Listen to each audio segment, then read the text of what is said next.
Hello, I'm Shara. I'm your host for the Let's Talk Valdosta, City of Valdosta podcast. And today I have the distinct honor of interviewing City Manager Richard Hardy, my boss, here today this afternoon. Good morning, Richard. How are you? Good morning. How you doing? Glad to be here. Believe it or not, I am. Well, it's an honor to have you.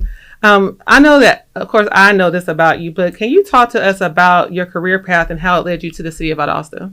Well, to be honest, sitting here looking back 10 years, never imagined that I would be the City of Valdosta's city manager. So, very appreciated to be in this position. Glad to be in this position. But looking back 10 years ago, starting out as the Public Works Director, and then to the next role, the Deputy City Manager, and to now, but working my way through learning all the different things that takes place, what it takes to run a city. Mm-hmm. Going out, meeting other assistant city managers, deputy city managers, and other cities, see how they operate. So glad to be here. Still trying to figure out a lot of things. Of course, it's an everyday learning experience, I'm sure. Can you describe your leadership style and how it has evolved since you became our city manager?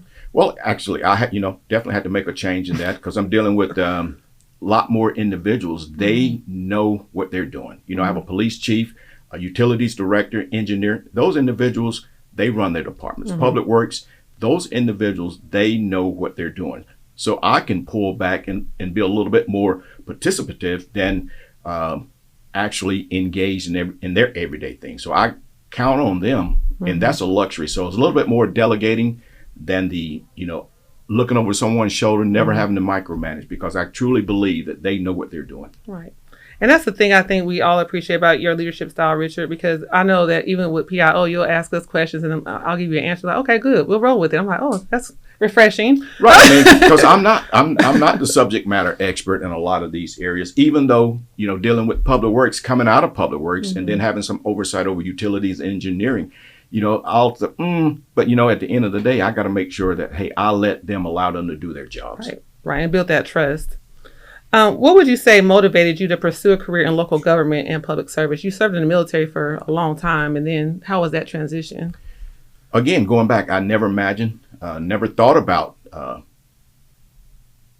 doing another stint in public service. Mm-hmm. Doing the military for over 33 years, retiring and then moving back.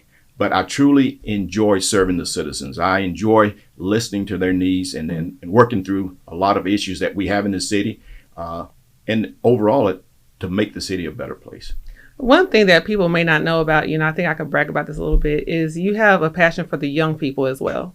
So you've done a lot with the high school and the elementary schools. Can you explain why that means so much to you, working with the youth? Well, the youth are our future. They're different from me.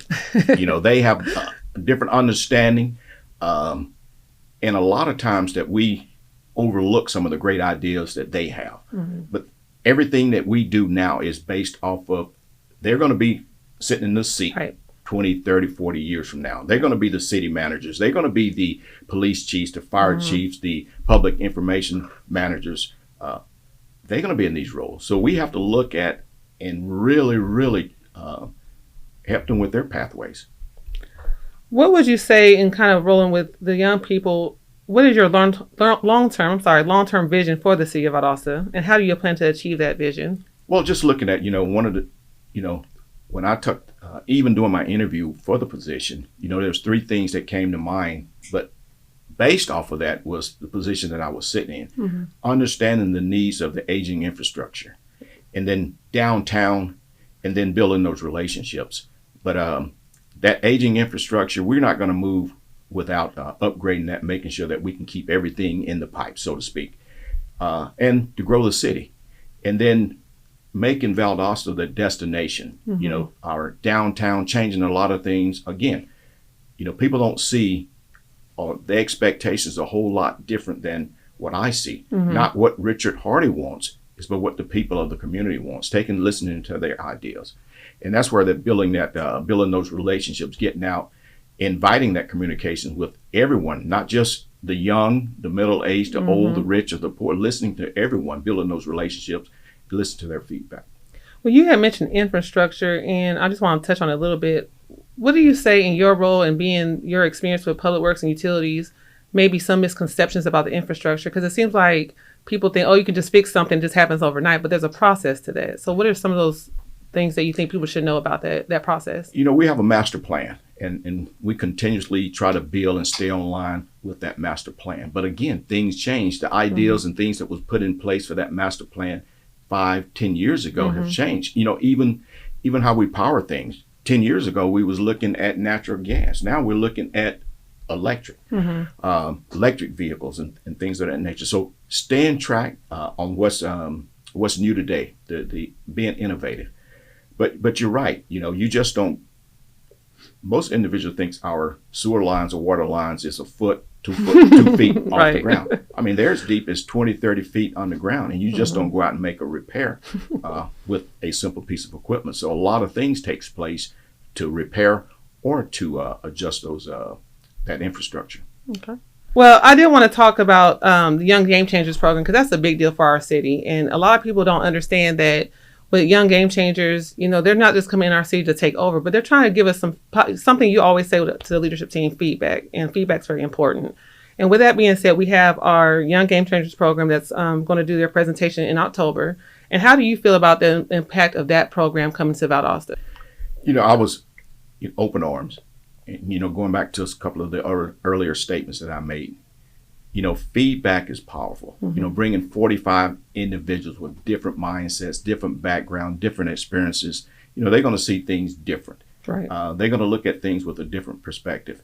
And taking, as they move about the city, they're going to see things that I would think twice about, whether it's a problem or not a problem. Right. They're going to look at things different.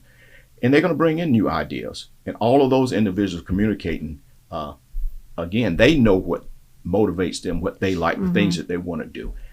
And putting all that stuff together, I'm excited waiting on their feedback. Good or bad.